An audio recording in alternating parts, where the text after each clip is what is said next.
For 5 years, she has had to survive alone.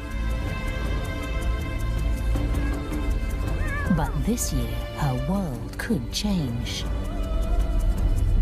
Will she finally find a mate? Or will she remain the last lioness? There is a place in southwestern Zambia so remote that until recent years, only the most intrepid explorers ever reached it. It's called Lua Plain, a sprawling floodplain that stretches over 3,500 square kilometers.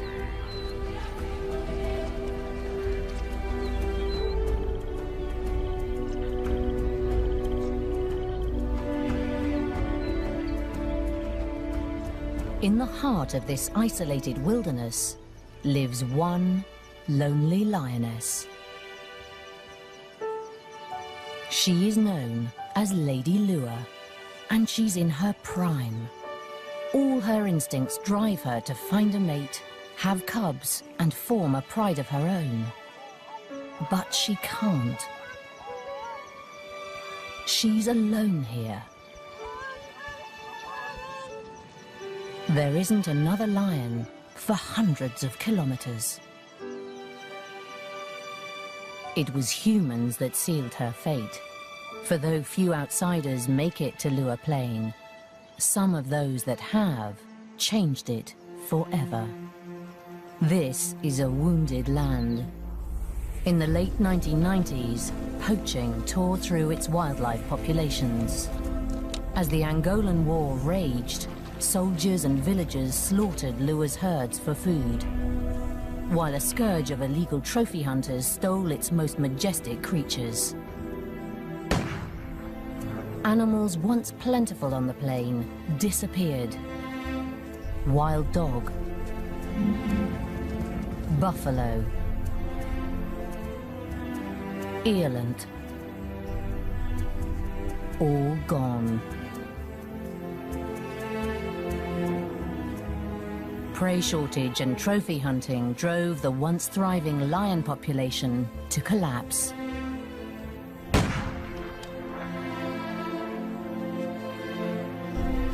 Today, the last of Lua's lions stare out of glass eyes as they decorate the homes of trophy hunters worldwide.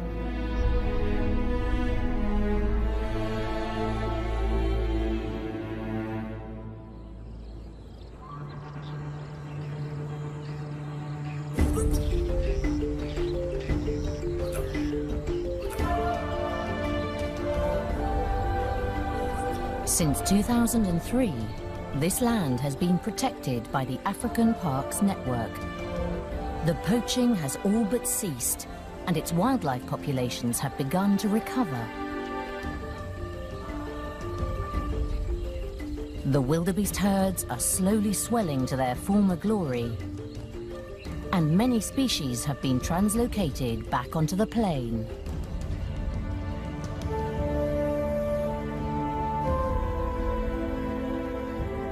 But of the lions, only one remains.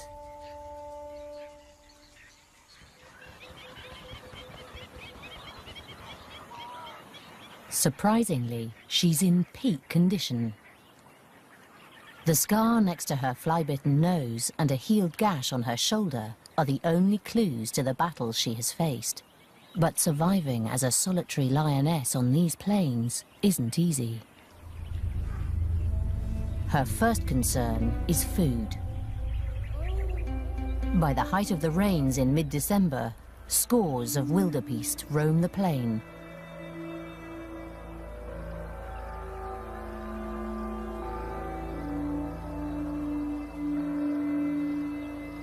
In the dense grasslands, Lady is all but invisible.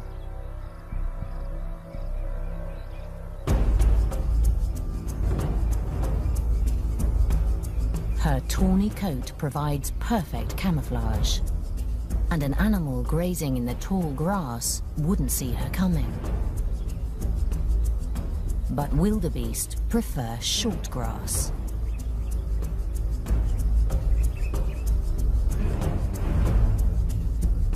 They keep to the open plain, where hopeful predators have nowhere to hide.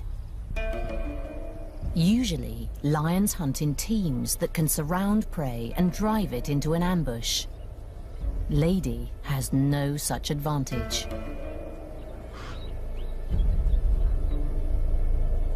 She must stalk her prey alone, in plain sight.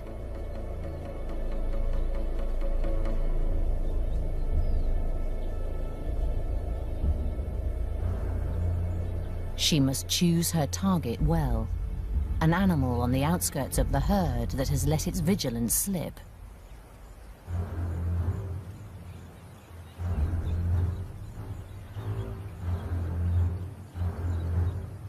Wildebeest warn each other of danger, so she must approach unseen by the entire herd. Just one glance in her direction, one snort of alarm, will ruin the hunt.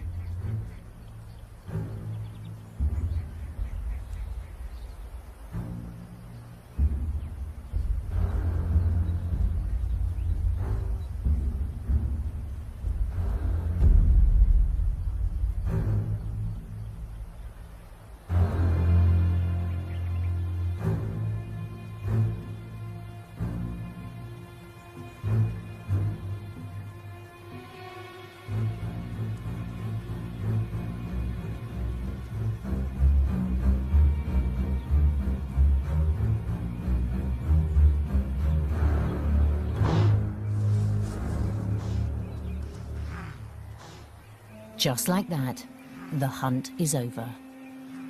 With the herd's vigilance peaked, it's not worth another try.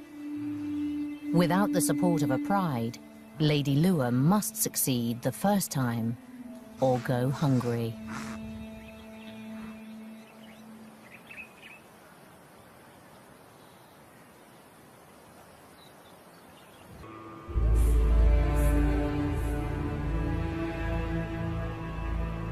Herbert is one of the very first outsiders to see her and confirm that she is alive and healthy. It's early November, the start of the wet season, and a fearsome storm approaches. Lady Lure will use it to her advantage.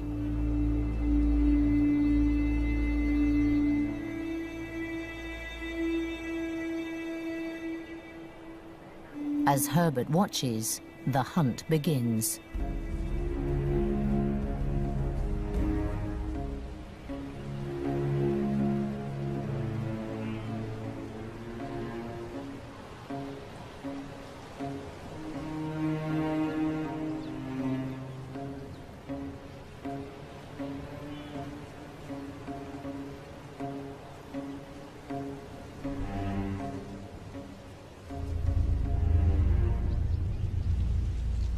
The new calves make perfect targets.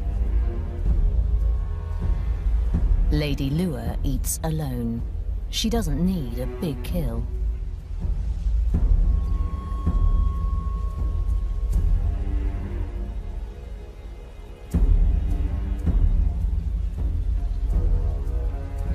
A calf will keep her going for almost a week.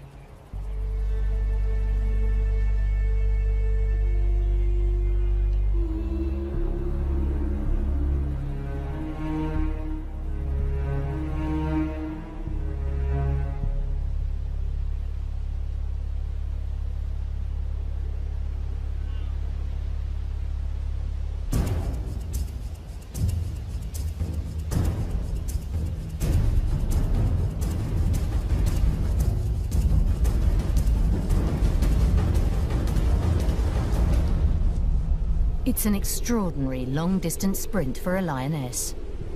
Over 100 meters at full speed.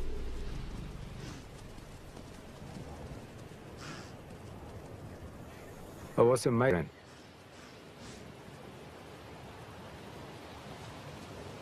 But that night I also came to realize that hunting is certainly not the only challenge she faces here on the plain.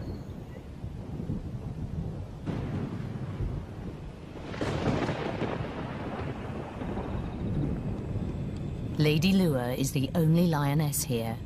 But she's not the only predator.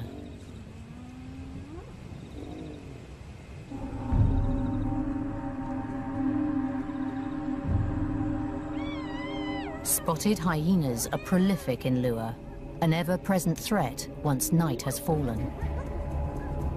They approach from all sides, drawing Lady away from her kill.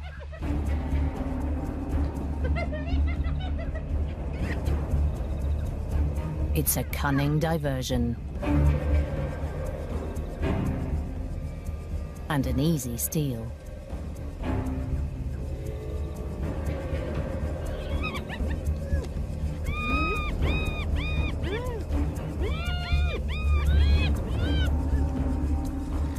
Crucial seconds pass before she realizes that her kill is lost, yet she doesn't fight back.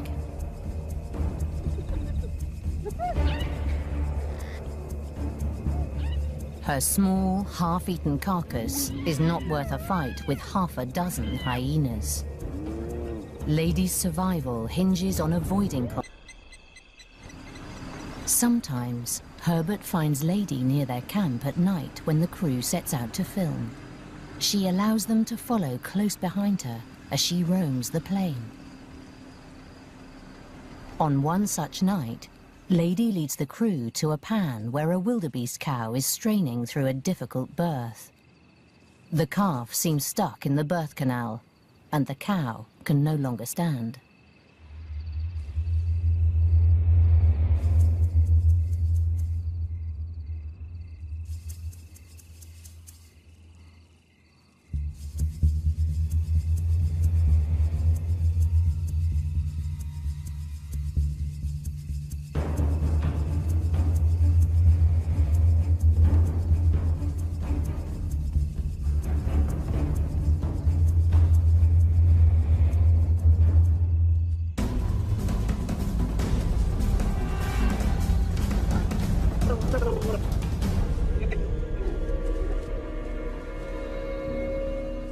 It's over in seconds, an almost merciful end for the struggling mother.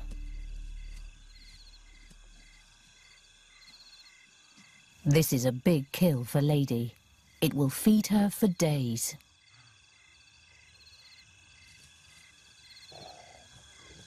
The cow is silenced quickly, but its bleating during the birth may have been heard. Lady tries to drag the heavy pregnant carcass into the cover of taller grass. But it's too late. She's been discovered.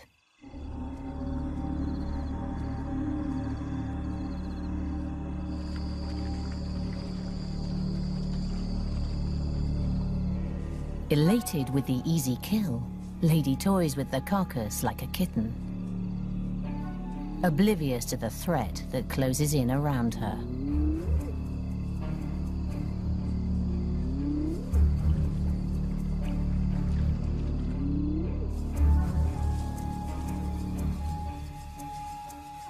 By the time she hears them, she is surrounded.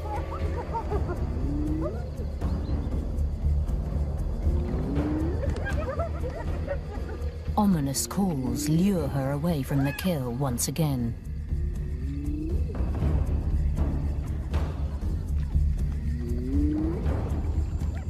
As she wades out to meet the challenge, the hyenas seize their opportunity. Coming in from all sides, the thieving horde makes off with the carcass and tears it apart in true hyena style. But Lady will not be defeated so easily.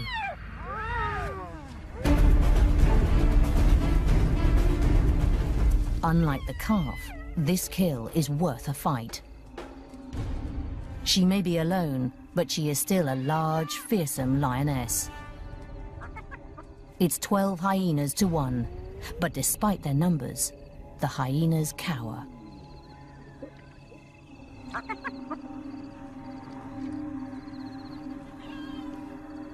She eats alone on the carcass. as a dozen hungry eyes watch and wait in the shadows.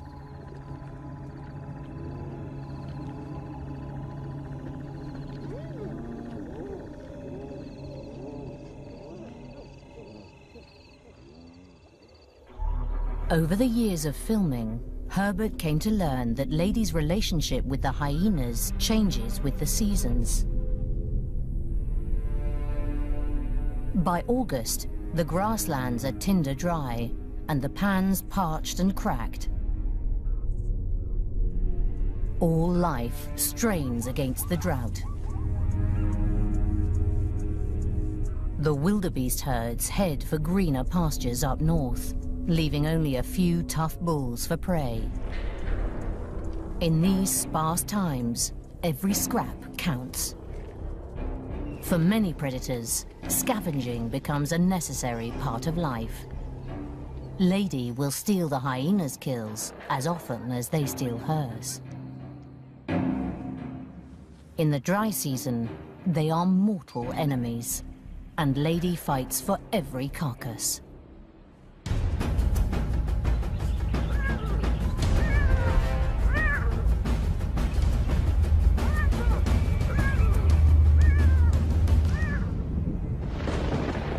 But when the rains come in November, everything changes. Weeks of unrelenting downpours drench the landscape. Lured by the lush new vegetation, the wildebeest herds flood back onto the plains in a migration second only to the Serengeti.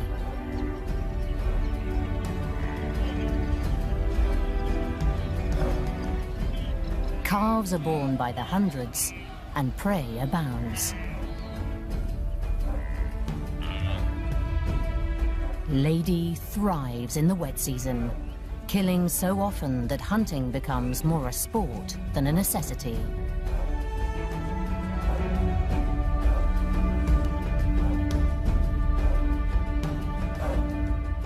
With so much prey, tensions between her and the hyenas diminish.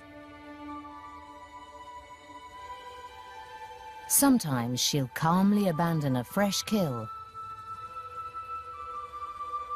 preferring to roll around Herbert's vehicle as her prize is pilfered.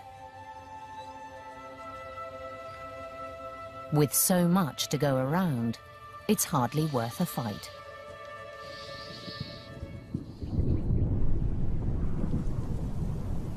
But by January, things change once again. The rains reach their climax, and the plain disappears underwater.